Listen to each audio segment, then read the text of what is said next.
Welcome to एके पाठशाला पिलामाने एई video आमे तुमर नवम श्रेणीर साहित्य बहिर जो प्रथम पदटी रही काहा मुख अनाई बंचीबी आज ताकू आमे पढ़िबा एवं बुझिबा एवं यार जो किछि कठिन शब्द सब रही ताकू मध्य आलोचना करिबा। तो जो नवम श्रेणीर पिलामाने अच्छ निहाती भिडियोटी को शेष जाए देख एवं तुमर सांग माने जो माने अच्छे से अधिक रु अधिक शेयर कर समस्ते निहाती उपकृत हेबे एवं समस्तंकर मध्य जेमिति परीक्षा रे जहाँ सब प्रश्न एथुर आसीबो समान मध्य जेमिति भल उत्तर से माने करि परिबे। तो आज आमर ए भिडियो रे आलोचना करिया कोन काहा मुख अनाई बंचीबी जोटा कि भक्तचरण दासंकर लेखा बा कवि होउछन्ति भक्तचरण दास। तबे आमे सर्वप्रथमे चलो कवि परिचय टिके देखिबा। तो भक्तचरण दास 1800 शताब्दी खोर्धा जिलार राजसुनाखला निकटवर्ती सानपदर ग्राम रे जन्मग्रहण करथिले। तबे केउंडी जन्म करथिले भक्तचरण दास ना खोर्धा जिलार राजसुनाखला पाख गोटे ग्राम जोटा कि सानपद ये गाँव ना। तो तांकर प्रथम नाम थिला कौन बैरागी चरण पट्टनायक जे कि वैष्णव धर्म दीक्षा नेबा परे से भक्तचरण दास नाम रे परिचित हेले। तो पिला तुम जानी कि आम सनातन धर्म रे दीक्षा नेला परे कौन गुरु का निर्देश रे गोटे नामकरण करा जायथे। सेमती से जेहेतु वैष्णव धर्म दीक्षा नेले तापर तांको नाम भक्तचरण दास रु तांकर बैरागी चरण पट्टनायक रु भक्तचरण दास को कौन नामातीत होते बा तांकर परवर्ती जो नाम है भक्तचरण दास नाम से परिचित हेले। तेबे ये भक्तचरण दास रीति जुगर अन्यतम प्रसिद्ध वैष्णव कवि भाव में ओडिशा रे घरे घरे परिचित। से जने भक्ति भावापन्न कवि व व्यक्तित्व थिले। सरल और प्रांजल रचना तांकर थिला। तांकर रचना गुड़िक मध्य मनबोध 34 कला कलेवर 34 गोपमंगल मन शिक्षा मथुरा मंगल अन्यतम। तबे पिला माने आमे जो पद्यटी पढ़िबा जे काहा मुख अनाई बंचीबी ये संकलित पद्यांशटी कविंक रचित मथुरा मंगल षष्ठ छांदरु आसीछि। मथुरा मंगल भक्तचरण दासंकर मथुरा मंगल कौन षष्ठ छांदरु यही पदटे आसीछि। षष्ठ छांदटीर संपूर्ण 20टी पद रही से प्रथम जो 8टी पद एथिरे रखा जाइछि जे तार नामकरण करा जाई काहा मुख अनाई बंचीबी करा जाइछि। तबे सबुठी गुरुत्वपूर्ण कथा सबुठु जे ये जो काहा मुख अनाई बंचीबी रे आमे कौन देखिबा पाऊ ना श्रीकृष्ण कंसर धनु उत्सव देखा मथुरा को जिबा बेले यशोदांक मातृहृदय आशंकार व्याकुल हो उठिछि। तबे यही जो कवितार कौन वर्णना है ना जेतबेले श्रीकृष्णंकर मामू कंस राजा जेतबेले धनुयात्रा करुछंती कोटी मथुरा रे सेठी मथुरा को जेतबेले निमंत्रण दिया जायछि श्रीकृष्ण जीवे मथुरा को जिबा बेले माता यशोदा भाबुछंती जे मोर ए गेल्हा पुओ केभली जाई सेठी चलिबो केमती कोन जीव विभिन्न कथा भाबे कि तांको आशंका बढ़िछि बा आशंकार व्याकुल हो उठुचंती। यही व्याकुलताटा बा संचित कवितार मातृहृदयर गभीर वात्सल्य ममता ही वर्णना करुछि बा जीवंत भाव में वर्णित।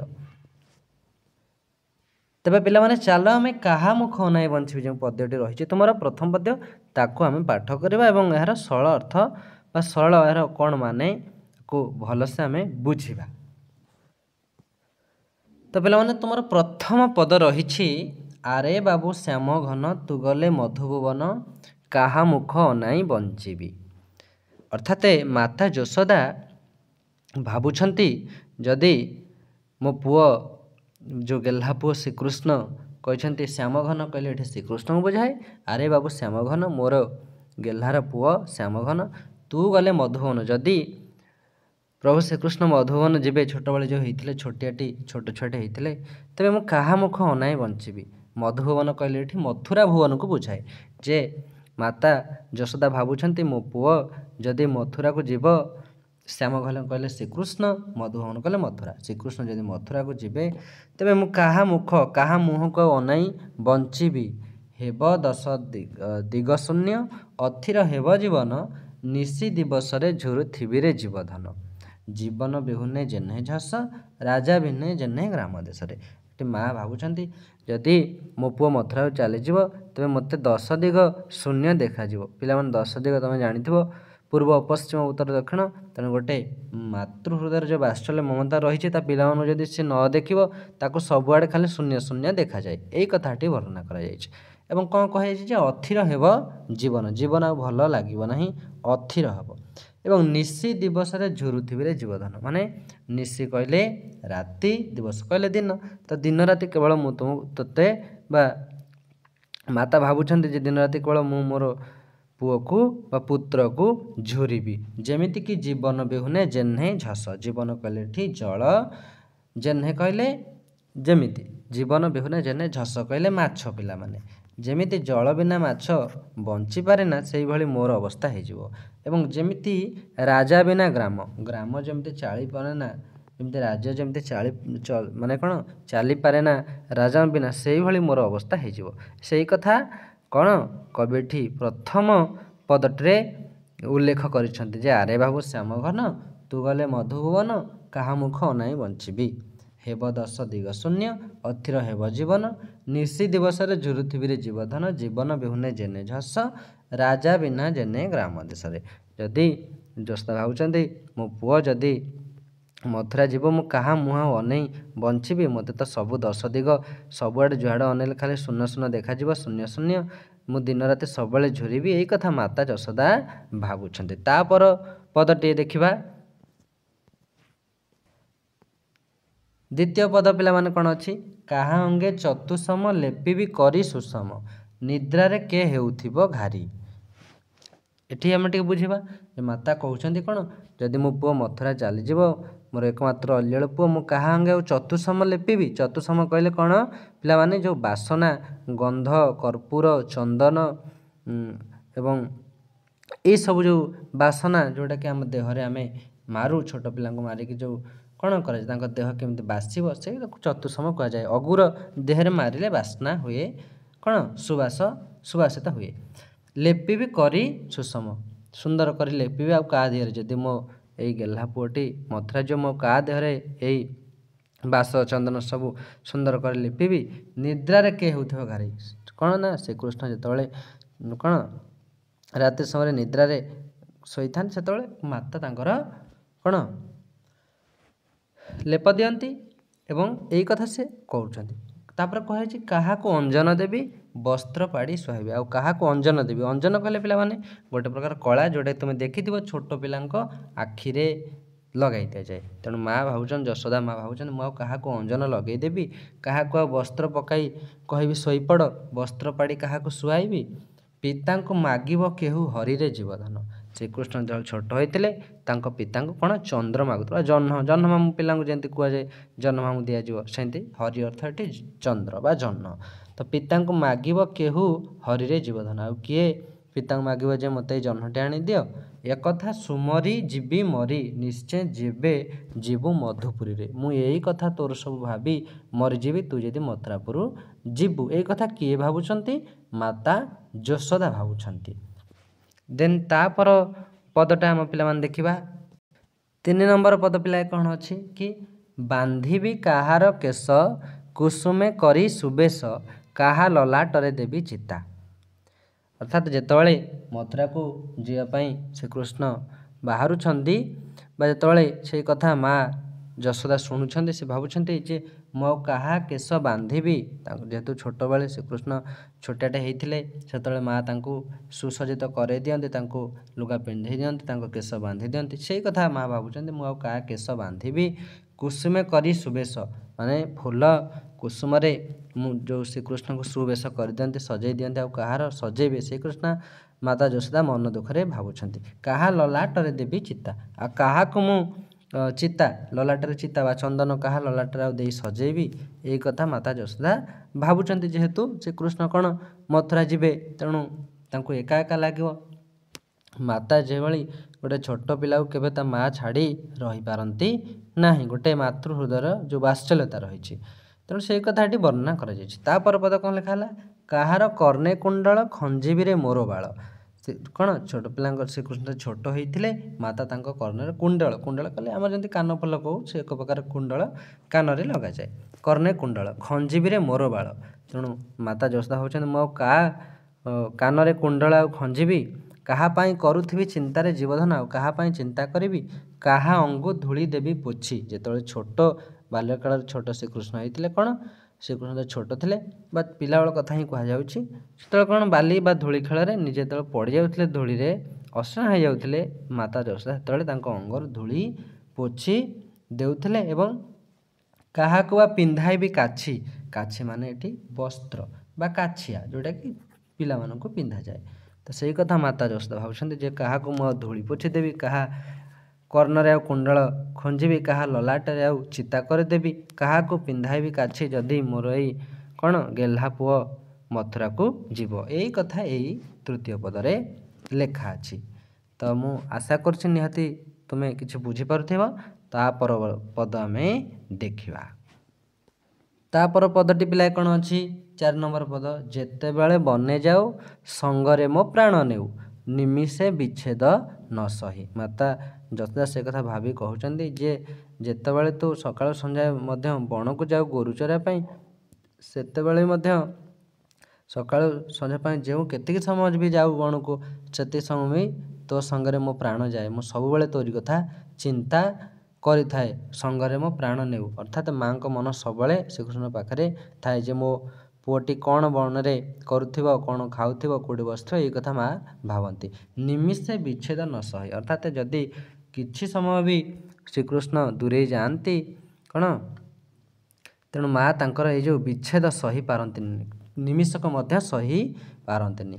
ଏବେ ଯିବୁ ମଥୁରାକୁ ମୋତେ ସମର୍ପି କାହାକୁ, ସେ କଥା କହୁଛନ୍ତି ଯଦି ତୁ ଏବେ ମଥୁରାକୁ ଯିବୁ ମୁଁ କ'ଣ କରିବି, ଚନ୍ଦ୍ର ମୁଖ ନ ଦେଖିଲେ ମୁହିଁରେ ଜୀବଧନ ଜୀବନ ହାରିବି ଗଣ୍ଡ ଜଳେ। ଏଇ କଥା ମାତା ଯଶୋଦା ଭାବି କହୁଛନ୍ତି ତୋ ଚନ୍ଦ୍ରମୁଖ ଯଦି ମୁଁ ନ ଦେଖିବି, ଦେଖି ନ ପାରିଲେ କ'ଣ ଜୀବନ ହାରିବି ଗଣ୍ଡ ଜଳେ। ଗଭୀର ଜଳରେ, ଗଣ୍ଡ ଅର୍ଥ ଗଭୀର, ଗଭୀର ଜଳରେ କ'ଣ ଜୀବନ ହାରିବି। ଏଇ କଥାଟି କୁହାଯାଇଛି। ଆଉ କ'ଣ ନା ତୁ ମୋତେ ଅନ୍ତର ହେଲେ ତିଳେରେ, ଯଦି ତୁ ତିଳେ ଅର୍ଥାତ୍ ଯଦି ସ୍ୱଳ୍ପ ସମୟ ପାଇଁ ମଧ୍ୟ ମୋ ପାଖରୁ ଦୂରେଇ ଯିବୁ ମୁଁ ତାହେଲେ ଗଭୀର ଜଳରେ ମୋର ଜୀବନ ହାରିବି। ଏଇ କଥା ସୁନ୍ଦର ଭାବରେ କବି ଏଇ ପଦଟିରେ ଲେଖିଛନ୍ତି।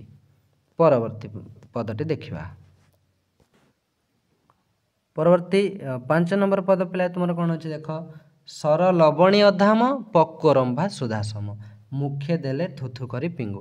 ଯେତେବେଳେ ପିଲାମାନେ ମନେ ରଖିଥିବ ଛୋଟ ପିଲାଙ୍କୁ ମାଆ ମାନେ ଖୁଆଇଲା ବେଳେ କେତେ ଭଲ ଭଲ ଜିନିଷ ଦେଇ ଖୁଆନ୍ତି କିନ୍ତୁ ଛୋଟ ପିଲା ତାକୁ ନ ଖାଇ ଥୁଥୁ କରି ଫିଙ୍ଗି ଦିଅନ୍ତି। ସେଇଭଳି ଯେତେବେଳେ ଶ୍ରୀକୃଷ୍ଣ ଛୋଟ ହେଇଥିଲେ ମାଆ ଯଶୋଦା ତାଙ୍କୁ କ'ଣ କହୁନା ସର ଲବଣୀ ଅଧାମ କହିଲେ ଏଠି ପିଲାଏ ତୁମେ ଜାଣିଥିବ ଯାହାକୁ ଆମେ କହୁ ଅଧାମ କହିଲେ ଏଠି ସର ଲବଣୀ ତ ତୁମେ ଜାଣିଛ, ଅଧାମ କହିଲେ ଯେଉଁଟା ରାବିଡ଼ି କୁହାଯାଏ ସେଇ ରାବିଡ଼ି।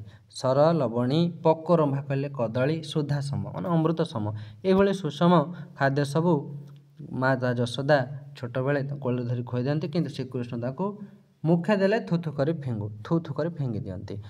ଯେତେ ରୂପେ ନାଳିଆଇ ପରଶଇ ବଳିଆଇ, ଏଠି ଯେତେ ରୂପେ ନାଳିଆଇ ପରଶଇ ବଳିଆଇ ମାନେ ମାତା ଯଶୋଦା ଯେତେ ରୂପେ ନାଳିଆଇ କହିଲେ ଏଠି କ'ଣ ନା ବୁଝେଇ ସୁଝେଇ ଯେତେ ରୂପେ ଖୋଇଲେ ମଧ୍ୟ ପରଶଇ ବଳିଆଇ ମାନେ ଯେତେ ବୁଝେଇ ସୁଝେଇ ବଳେଇ ଖୋଇଲେ ମଧ୍ୟ କ'ଣ ଶ୍ରୀକୃଷ୍ଣ କ'ଣ କରନ୍ତି ନା କୋପେ ଉଠି ପାକ ଭାଣ୍ଡ ଭାଙ୍ଗୁରେ ଜୀବଧନ।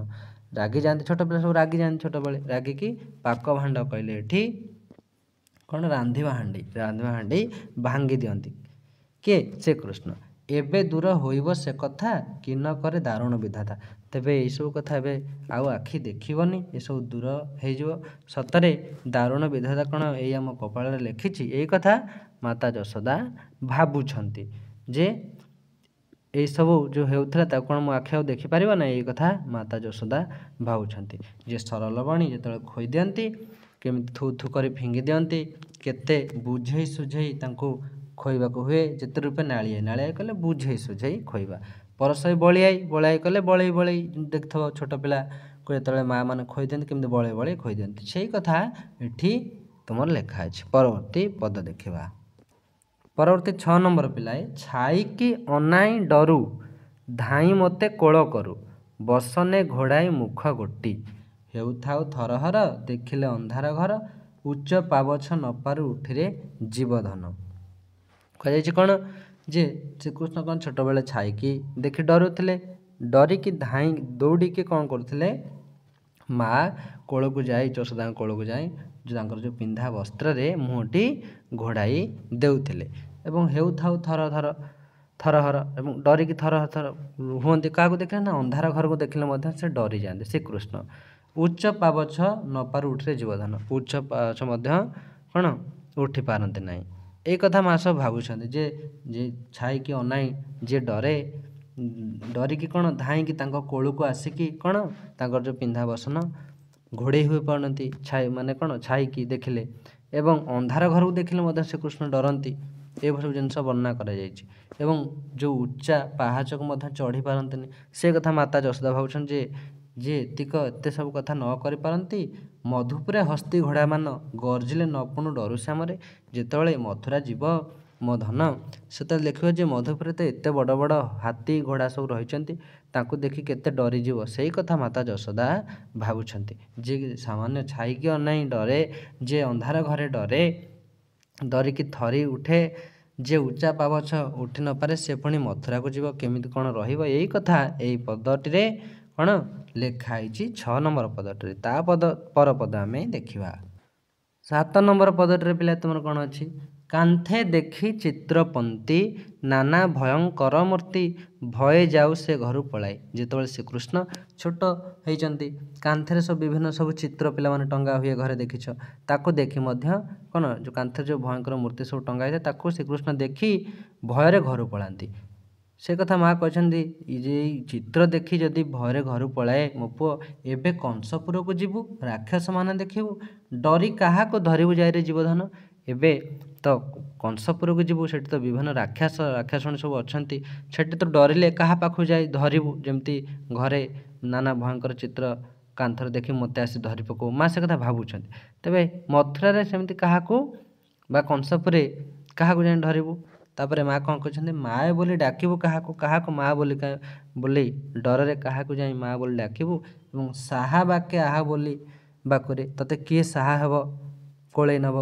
ଏଇ କଥା ମାତା ଯଶୋଦା ଭାବୁଛନ୍ତି ଯେତେବେଳେ କ'ଣ ନା ଧନୁଯାତ୍ରା ପାଇଁ ନିମନ୍ତ୍ରଣ ଆସିଛି, ଧନୁଯାତ୍ରା ଯେତେବେଳେ ଶ୍ରୀକୃଷ୍ଣ ବାହାରୁଛନ୍ତି ବା ଯିବା ପାଇଁ କ'ଣ ପ୍ରସ୍ତୁତ, ସେତେବେଳେ ମା ବିଭିନ୍ନ ଶଙ୍କା ବା ମାଙ୍କ ମନରେ ବିଭିନ୍ନ ପ୍ରସଙ୍ଗ ସବୁ ଶଙ୍କାର କାରଣ ହୋଇଛି, ବିଭିନ୍ନ କଥା ଭାବିକି ମା ବ୍ୟତିବ୍ୟସ୍ତ ହୋଇପଡ଼ୁଛନ୍ତି ମା ଯଶୋଦା।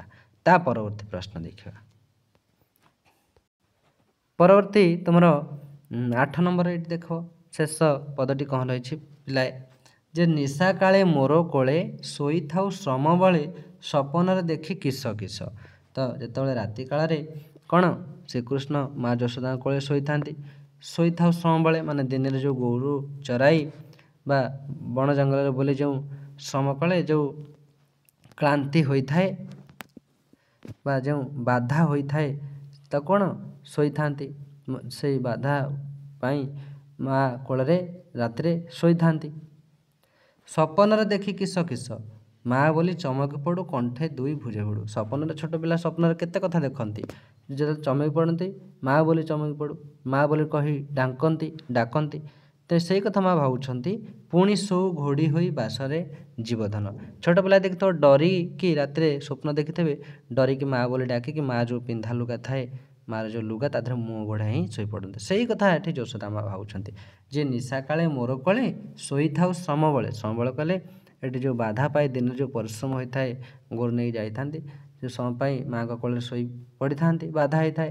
ତେବେ ସେତେବେଳେ କ'ଣ ସପନରେ ଦେଖି କିସ, ସପନରେ ସବୁ କ'ଣ ସ୍ୱପ୍ନ ଛୋଟ ପିଲା ଦେଖି ମା ବୋଲି ଚମକି ପଡ଼ୁ ଏବଂ ମୋତେ ଦୁଇ ଭୁଜ କଲେ ଦୁଇ ବାହୁରେ ମୋତେ ଭିଡ଼ିକି ଧରୁ। ମାଆକୁ କେମିତି ଛୋଟ ପିଲାମାନେ ଦୁଇ ହାତରେ ଭିଡ଼ିକି ଧରନ୍ତି। ତ ପୁଣି ଶୋଉ ଘୋଡ଼ି ହୋଇ ବାସରେ ଜୀବଧନ, ପୁଣି ମାଆଙ୍କ ଲୁଗାରେ ଛୋଟ ପିଲାମାନେ ଯେମିତି ଘୋଡ଼େଇ ଶୋଇପଡ଼ନ୍ତି ମୁହଁ ଲୁଚେଇ ଡର ଲାଗେ ବୋଲି, ସେ କଥା ମା ଭାବୁଛନ୍ତି। ସେ କଥା ସୁମରି ମରିଯିବି, ମା ଭାବୁଛନ୍ତି ଏଇ କଥା ସୁମରି ମୁଁ ମରିଯିବି, ଉଠ ବୋଲି କାହାକୁ ଆଉ ଡାକିବି ରେ। ଯେତେବେଳେ ରାତ୍ରି ପାହେ ମୁଁ ଯେଉଁ ଉଠ ବୋଲି କହେ ମୋ ଧନକୁ, ଆଉ କାହାକୁ କହିବି ଯେ ଉଠ ବୋଲି। ଏଇ କଥା କବି ସୁନ୍ଦର ଭାବରେ ବର୍ଣ୍ଣନା କରିଛନ୍ତି ଏଇ ପଦଟିରେ। ତେବେ ପିଲାମାନେ ସମ୍ପୂର୍ଣ୍ଣ ଭାବରେ ଏଇ ଯେଉଁ ପଦ କାହା ମୁଖ ଅନାଇ ବଞ୍ଚିବି ତୁମର କ'ଣ ଏଥିରେ ବର୍ଣ୍ଣନା ହେଇଛି ନା ଯେତେବେଳେ ଶ୍ରୀକୃଷ୍ଣ ମଥୁରାକୁ ଯିବାକୁ ବାହାରିଛନ୍ତି ତାଙ୍କର ମାମୁଁ କଂସ ରାଜା ଯେତେବେଳେ ଧନୁଯାତ୍ରା ଉତ୍ସବ କରୁଛନ୍ତି ତ ଶ୍ରୀକୃଷ୍ଣଙ୍କୁ ନିମନ୍ତ୍ରଣ କରାଯାଇଛି। ସେ ଧନୁଯାତ୍ରା ଦେଖିବାକୁ ବାହାରିଛନ୍ତି। ବାହାରିଲା ବେଳେ ମାତା ଯଶୋଦା ବିଭିନ୍ନ କଥା ନେଇ ଭାବୁଛନ୍ତି ଯେ ମୋ ପୁଅ ସେଠି କେମିତି ରହିବ, କ'ଣ କରିବ, ଏଠି ଯେ ଏତେ ଡରେ, ଏତେ ଚମକେ, କ'ଣ ଖାଇବ, ଏମିତି ପ୍ରସଙ୍ଗ ଯେମିତି ଗୋଟେ ଛୋଟ ପିଲା କେଉଁଠି ଗଲେ ମା କେତେ କଥା ଭାବନ୍ତି। ଏଇ ପ୍ରସଙ୍ଗଟି ଅତି ସୁନ୍ଦର ଭାବରେ ଉତ୍ଥାନ ବା ଉପସ୍ଥାପନ କରିଛନ୍ତି କିଏ ନା ଭକ୍ତଚରଣ ଦାସ, ଯିଏକି ଜଣେ ବୈଷ୍ଣବ କବି ବା ଜଣେ ଭକ୍ତି ଭାବର ବହୁ ଉର୍ଦ୍ଧ୍ୱରେ ଥିଲେ। ତ ଅତି ସୁନ୍ଦର ଭାବରେ ସେ ୟାକୁ ବର୍ଣ୍ଣନା କରିଛନ୍ତି। ଅର୍ଥାତ୍ ମାତୃ ହୃଦୟର ଯେଉଁ ବାତ୍ସଲ୍ୟ ମମତାକୁ ଏହି ପଦ୍ୟଟିରେ ବା ପଦ୍ୟଟିରେ ବର୍ଣ୍ଣନା କରାଯାଇଛି। ତ ପିଲାମାନେ ଆଶା କରୁଛି ନିହାତି ଭଲ ଲାଗିଥିବ। ଚାଲ ଦେଖିବା କଠିନ ଶବ୍ଦ କିଛି ଅଛି ତା ମାନେ ମଧ୍ୟ ଆମେ ଦେଖିନେବା। ତ ପିଲାମାନେ ଶ୍ୟାମଘନ ମାନେ କଳା ମେଘ ବା ଶ୍ରୀକୃଷ୍ଣଙ୍କୁ ଏଠି ବୁଝାଯାଇଛି। ମୁଁ କହିଛି ତୁମମାନଙ୍କୁ ମଧୁବନ କହିଲେ ମଥୁରା, ଆକୁ ମଧ୍ୟ କହିଛି। 10 ଦେହ କହିଲେ ପିଲା ମନେ ରଖ ଉତ୍ତର ଦକ୍ଷିଣ ପୂର୍ବ ପଶ୍ଚିମ ଅଗ୍ନି ବାୟୁ ঈଶାନ ନୈଋତ୍ୟ ଉର୍ଦ୍ଧ୍ୱ ଅଧ ଏଇ 10 ଦିଗଟି ବୁଝାଏ। ସେମିତି ଜୀବନ ମାନେ ମଧ୍ୟ ମୁଁ ତୁମକୁ କହିଛି ଯେ ଜଳ, ଜଳ ବିନା ଯେହ୍ନେ ଝସ, ଅର୍ଥାତ୍ କ'ଣ ଜୀବନ ବିନା ଯେହ୍ନେ ଝସ କହିଲେ ଜୀବନ ବିନା ଯେମିତି ଜଳ ବିନା ଯେମିତି ମାଛ, ସେଭଳି କଥା କୁହାଯାଇଛି। ତାପରେ ଏଠି ଆଉ କିଛି ଶବ୍ଦ ଅଛି ଦେଖିବା। ଝସ ମାନେ ମାଛ, ଯେହ୍ନେ ମାନେ ଯେପରି, ଚତୁସମ କହିଲେ ମୁଁ ଯେଉଁ କହୁଥିଲି ଯେ ଚନ୍ଦନ ଅଗୁର କୁଙ୍କୁମ କସ୍ତୁରୀ ଏସବୁ, ସୁଷ ମାନେ ସୁନ୍ଦର, ଅଞ୍ଜନ ମାନେ କଜଳ, ଏଇଭଳି ଭାବରେ ଏଠି ଲେଖା ଅଛି। ସେପରି ପିଲାମାନେ ପାଡ଼ି ମାନେ ବିଛେଇ ବା ପାରି ଦେଇ, ହରି ମାନେ ଚନ୍ଦ୍ର ମୁଁ କହିଛି ତୁମମାନଙ୍କୁ, ବାଳକ ମାନେ ଏଠାରେ ବାଳକ, ବାଳ ମାନେ ବାଳକ, କାଛି ମାନେ ଛୋଟ ଲୁଗା ମୁଁ କହିଛି ବା କାଛିଆ ଯେଉଁ ଛୋଟ ପିଲା ପିନ୍ଧନ୍ତି ସେଭଳି, ନିମିଷ ମାନେ କ'ଣ ଅଳ୍ପ ସମୟ ପାଇଁ, ନିମିଷ ମାନେ ଅଳ୍ପ ସମୟ ପାଇଁ, ସେଭଳି ଗଣ୍ଡ କହିଲେ ଗଭୀର କହିଛି ମୁଁ ତୁମମାନଙ୍କୁ, ଅଧାମ କହିଲେ ରାବିଡ଼ି ଯେଉଁଟାକି ମୁଁ ତୁମମାନଙ୍କୁ କହିଛି। ଆଉ କିଛି ଶବ୍ଦ ଦେଖିବା ପିଲା, ଆଉ କ'ଣ ଶବ୍ଦ ଅଛି ଦେଖ। ରମ୍ଭା, ରମ୍ଭା ମାନେ କଦଳୀ, ଯେଉଁଟା ଲେଖା ଅଛି ରମ୍ଭା, ଯେତେବେଳେ ସର ପୁଳି ସବୁ ଲେଖା ହେଇଛି ଖୁଆଇ ଦେଇଛନ୍ତି ରମ୍ଭା କଥା ସେଠି ଲେଖା ହେଇଛି କଦଳୀ। ନାଳିଆଇ କହିଲେ କଅଁଳେଇ ବୁଝେଇ ସୁଝେଇ, ୟାକୁ ମଧ୍ୟ ମୁଁ କହିଛି। ବଳିଆଇ କହିଲେ ବଳେଇ କରି, ପାକ ଭାଣ୍ଡ କହିଲେ ରାନ୍ଧିବା ହାଣ୍ଡି, ଦାରୁଣ କହିଲେ ନିଷ୍ଠୁର, ପାବଛ କହିଲେ ପାହାଚ ଯେଉଁଟା ଆମେ ଜାଣୁ, ନ ପୁଣ ଡରୁ ଯେପରି ଆଉ ଥରେ ନ ଡରୁ ଏ କଥା କୁହାଯାଇଛି। ପନ୍ତି କହିଲେ ସମୂହ ଧାଡ଼ି, ମାୟ କହିଲେ ମା, ଏଇସବୁ କଠିନ ଶବ୍ଦ ଅଛି। ଆଉ କ'ଣ ଅଛି ସାହା ଯେଉଁଟା ସହାୟ, ସମବଳ କଳେ କ୍ଳାନ୍ତ ହୋଇ। ତ ଏଇଭଳି ଭାବେ ପିଲାମାନେ ତୁମର କଠିନ ଶବ୍ଦ ସବୁ ରହିଛି। ତୁମକୁ ଭଲସେ ଟିକେ ବୁଝିଗଲେ ତୁମେ ମଧ୍ୟ ପଦ୍ୟ ପଢ଼ିକି ସହଜରେ ବୁଝିପାରିବ। ତ ପିଲାମାନେ ମୁଁ ଆଶା କରୁଛି ତୁମମାନେ କିଛି ବୁଝିପାରିଥିବ। ପରବର୍ତ୍ତୀ ଗୋଟେ ଭିଡ଼ିଓରେ ଆମେ ଏହାର ଯେଉଁ ପ୍ରଶ୍ନ ଉତ୍ତର ନିର୍ଦ୍ଦିଷ୍ଟ ଉତ୍ତର ପ୍ରଶ୍ନାବଳୀ ସବୁ ରହିଛି ତାର ଉତ୍ତର ଆମେ ଆଲୋଚନା କରିବା। ତ ପିଲାମାନେ ତୁମର ଯେଉଁ ନବମ ଶ୍ରେଣୀର ପ୍ରଥମ ପଦ୍ୟ କାହା ମୁଖ ଅନାଇ ବଞ୍ଚିବି, ତ ମୁଁ ଯେତିକି ପାରିଛି ତୁମକୁ ବୁଝେଇବା ପାଇଁ ଯେତେ ଯଥା ସାଧ୍ୟ ସେତିକି ବୁଝେଇଛି। ତ ଆଶା କରୁଛି ନିହାତି ଭଲ ଲାଗିଥିବ ଏବଂ ଆଗକୁ କ'ଣ ଏଇ ଯେଉଁ ଭିଡ଼ିଓଟିକୁ ତୁମର ସାଙ୍ଗମାନଙ୍କୁ ଅଧିକରୁ ଅଧିକ ସେୟାର କର। ସମସ୍ତେ ନିହାତି ପାଠ ପଢ଼ନ୍ତୁ ଏବଂ ଚ୍ୟାନେଲଟିକୁ ସବସ୍କ୍ରାଇବ୍ ନିହାତି କରି ରଖ। ଆମେ ସବୁ ପ୍ରଶ୍ନ ଉତ୍ତର ଆଲୋଚନା କରିବା ଏବଂ ଗୋଟିଏ ସବୁ ବିଷୟ ମଧ୍ୟ ଆମେ କିଛି କିଛି ପ୍ରଶ୍ନ ଉତ୍ତର ଦେଖିବା ଏବଂ ସବୁ ବିଷୟ ମଧ୍ୟ ପାଠ ପଢ଼ିବା ଆମେ। ତ ନିହାତି ଚ୍ୟାନେଲ ସହିତ ଯୋଡ଼ି ହୋଇ ରୁହ ଏବଂ ସବସ୍କ୍ରାଇବ୍ କରି ନିହାତି ରଖ। ଅଧିକରୁ ଅଧିକ ତୁମେ ସାଙ୍ଗମାନଙ୍କୁ ସେୟାର କର। ଗୋଟେ ହ୍ୱାଟ୍ସଆପ୍ ଗ୍ରୁପ୍ ମଧ୍ୟ ହୋଇଛି, ସେଥିରେ ଜଏନ୍ ନିହାତି ହେଇଯିବ। ମୁଁ ଡିସ୍କ୍ରିପ୍ସନ୍ ଲିଙ୍କ୍ ଦେଇଦେବି, ଯେଉଁଥିରେ ଜଏନ୍ ହେଇଗଲା ପରେ ତୁମକୁ ସବୁ କ'ଣ ଯାହା ସବୁ ଆମେ ଆଲୋଚନା କରିବା, ଯାହା ଭିଡ଼ିଓ ସବୁ ଅପଲୋଡ଼ କରାଯିବ, ପ୍ରଶ୍ନ ଉତ୍ତର ସବୁ ଏଇ ହ୍ୱାଟ୍ସଆପ୍ ଗ୍ରୁପ୍ରେ ଦିଆଯିବ। ତ ନିହାତି ଯୋଡ଼ି ହିଁ ରହିଥାଉ।